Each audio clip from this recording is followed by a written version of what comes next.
નમસ્કાર વિદ્યાર્થી મિત્રો આજે આપણે આ વિડીયોની અંદર ધોરણ 6 વિષય ગુજરાતી એટલે કે પલાસની સ્વ અધ્યયન પોથીનો પાઠ નંબર 17ની વાત કરવાના છીએ। તો અહીંયા મિત્રો આ રીતના આપણા પાઠ નંબર 17નું સંપૂર્ણ સોલ્યુશન છે। મિત્રો આવા જ સોલ્યુશન મેળવવા માટે આપણી ચેનલને સબસ્ક્રાઈબ કરો અને આ વિડીયો તમારા મિત્રો સાથે શેર કરો। બીજું કે મિત્રો આપણી યુટ્યુબ ચેનલ પર ધોરણ 6ના સ્વ અધ્યયન પોથીના દરેક વિષયના સોલ્યુશન તેમજ પ્રોજેક્ટ પ્રવૃત્તિ બુકના દરેક પ્રોજેક્ટના સોલ્યુશન મૂકેલા છે, જે તમને મારી યુટ્યુબ ચેનલના પ્લેલિસ્ટમાંથી મળી જશે। તો મિત્રો શરૂ કરીએ ધોરણ 6 વિષય ગુજરાતીની સ્વ અધ્યયન પોથીનો પાઠ નંબર 17 સાપુતારાનો પ્રવાસ। પ્રશ્ન 1, નીચે આપેલા વિધાનો માટે યોગ્ય વિકલ્પ પસંદ કરો। એમાં પહેલું, સાપુતારાને હવા ખાવાનું સ્થળ કહેવાય છે કારણ કે, એમાં અ, સાપુતારા ઊંચાઈ પર આવેલું છે। બીજું, સાપુતારાને નીચેનામાંથી કયું લાગુ પડતું નથી?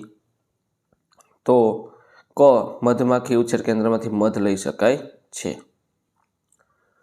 ત્રીજું, સાપુતારા નિરાંત લઈને આવવું જોઈએ એવું કેમ? બ, ફરવાલાયક વધારે જગ્યા છે તેથી।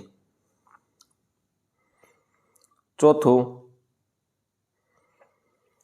ખીણમાં તારા ટમટમતા હોય એવું લાગ્યું કારણ કે, બ, ખીણમાં વસતા લોકોના પોતાના ઝૂંપડામાં ફાનસ સળગાવ્યા હતા। સાપુતારા નામ કેમ પડ્યું હશે? ત્યાંના રસ્તા સાપ જેવા વાંકા ચૂકા છે। ત્યાર પછી પ્રશ્ન 2 આવે છે, ફકરા પરથી પ્રશ્નોના જવાબ બનાવો। તો અહીંયા જે ફકરો આપ્યો છે આ ફકરા પરથી તમારે પ્રશ્નોના જવાબ બનાવવાના છે। તો જોઈએ આપણે પ્રશ્ન। પહેલું, સાચા શિક્ષણની શરૂઆત કરવા શું કરવું પડશે? કૃષિમાંથી વધુ ઉત્પાદન મેળવવા આપણે શું કરીએ છીએ? અમૃત એટલે શું? હવે પછી પેઢી શેના શિક્ષણની જરૂર છે? પાંચમું, સંવાદ દ્વારા વિદ્યાર્થીઓ શું શીખવી શકીએ? તો આ રીતના તમે પ્રશ્નો બનાવી શકો છો। ત્યાર પછી પ્રશ્ન 3, આપેલા ફકરામાંથી ભૂલ સુધારીને ફરીથી લખો। વધઈ ઇમારતી લાકડાનું મથક છે। ડાંગના જંગલમાં ઊંચી જાતના સાગના ઝાડ ખૂબ જ થાય છે। સાગ ઇમારતી કામોમાં વપરાય છે। વધઈમાં ઠેર ઠેર ઇમારતી લાકડાની લાઠીઓ જોવા મળે છે। ડાંગી મજૂરો એમાં કામ કરતા હશે। હવે વધઈ ઇમારતી લાકડાનું મથક છે। ડાંગના જંગલોમાં ઊંચી જાતના સાગના ઝાડ ખૂબ જ થાય છે। સાગ ઇમારતી કામમાં વપરાય છે। વધઈમાં ઠેર ઠેર ઇમારતી લાકડાની લાઠીઓ જોવા મળે છે। ડાંગી મજૂરો એમાં કામ કરતા હતા। તો આ રીતનો તમારે ફકરો સુધારીને ફરીથી લખવાનો છે। ત્યાર પછી પ્રશ્ન 4 આવે છે, આપેલા શબ્દોના વિરોધી શબ્દો લખી વાક્યમાં પ્રયોગ કરો। પુષ્કળ એટલે અલ્પ, રણમાં અલ્પ સંખ્યામાં વૃક્ષો છે। બીજું, પરોઢ એટલે સંધ્યા, સંધ્યાના રંગોથી આકાશ ભરાઈ ગયું। ત્રીજું, વિશાળ એટલે નાનું, શિવજીનું મંદિર નાનું પરંતુ સુંદર છે। ખીણ એટલે પર્વત, જૂનાગઢમાં ગિરનાર પર્વત આવેલો છે। ત્યાર પછી પાંચમું છે, ઊંચા એટલે નીચા, કોઈ વ્યક્તિ ઊંચા હોય તો કોઈ નીચા। પ્રશ્ન 5, આપેલા વાક્યમાં આડાવડા થઈ ગયેલા શબ્દને યોગ્ય જગ્યાએ મૂકી વાક્ય ફરીથી લખો। પહેલું, એક ઓળખાય છે ડાંગી નામે તેઓ ડાંગી નામે ઓળખાય છે। વડુ આહવા મથક ડાંગ મથક, તો ડાંગ જિલ્લાનું વડુ મથક આહવા। ત્રીજું, એનો અમે લાભ લીધો। ચોથું, બસ ઊંચે ને ઊંચે ચડતી હતી। પાંચમું, થોડો આરામ કરી ફરવા નીકળ્યા। ત્યાર પછી પ્રશ્ન 6, નીચે આપેલા પ્રશ્નના ઉત્તર એક વાક્યમાં લખો। ઇમારતમાં કયા વૃક્ષના લાકડા વપરાય છે? ઇમારતમાં સાગના લાકડા વપરાય છે। સાપુતારાની મૂળ જગ્યાએ કોની મૂર્તિ છે? તેની પૂજા ક્યારે કરવામાં આવે છે? સાપુતારાની મૂળ જગ્યાએ સાપની મૂર્તિ છે, તેની પૂજા હોળી અને વાઘ બારસના દિવસે કરવામાં આવે છે। કેસરવર્ણ એટલે કેવું? કેસરવર્ણ એટલે કેસર જેવા રંગનું, કેસરી। સાપુતારામાં શેનો લાહવો લેવા જેવો છે? ટેકરી પર ચડીને આથમતા સૂરજની સુંદરતા નિરખવાનો લાહવો લીધા જેવો છે.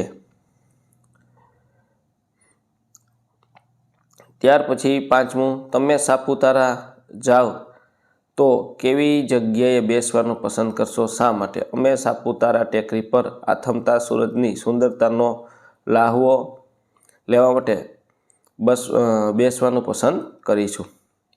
આપેલ ચિત્રના આધારે વાક્ય લખો. તો અહીંયા જે ચિત્ર છે એ ધોધનું છે. આ ચિત્રના આધારે આપણે વાક્ય લખવાના છે. તો કે આપેલ ચિત્ર સાપુતારામાં આવેલ ગીરા ધોધનું છે. સાપુતારા એ ગુજરાતનું એકમાત્ર ગિરિમથક છે જે ડાંગ જિલ્લામાં આવેલું છે. સાપુતારામાં સર્પગંગા નામની એક નદી આવેલી છે. સર્પગંગા નદી પર બાંધી હવે વિશાળ સરોવર બનાવવામાં આવ્યું છે. એમાં નૌકા વિહારની સગવડ છે.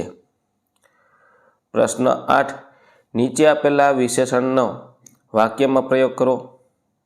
એમાં જાડું, હાથીભાઈ ખૂબ જ જાડા હોય છે.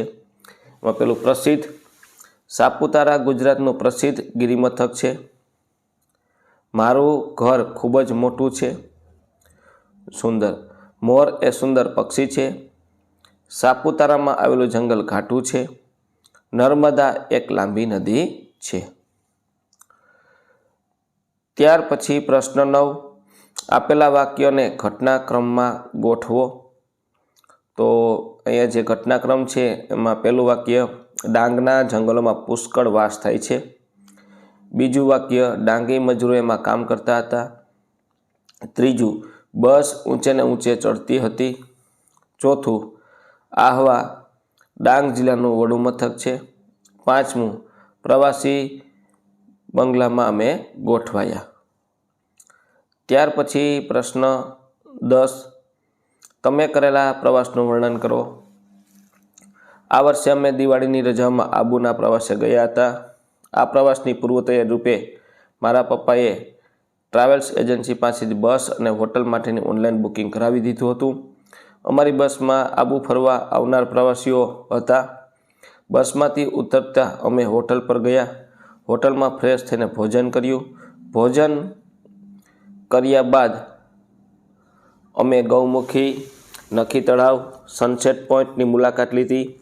અમે આ સ્થળોનું સૌંદર્ય મન ભરીને માણ્યું.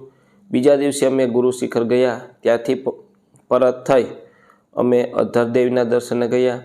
અહીં ઊંચાઈથી ચારે બાજુ કુદરતી દ્રશ્ય માણવાની ખૂબ જ મજા પડી હતી. તો મિત્રો, આ હતું આપણું ધોરણ 6 વિષય ગુજરાતી એટલે કે પલાસની સ્વઅધ્યયન પોથીના પાઠ નંબર 17નું સંપૂર્ણ સોલ્યુશન જોયું. મિત્રો, આવા જ સોલ્યુશન મેળવવા માટે આપણી ચેનલને સબસ્ક્રાઈબ કરો અને આ વિડીયો તમારા મિત્રો સાથે શેર કરો.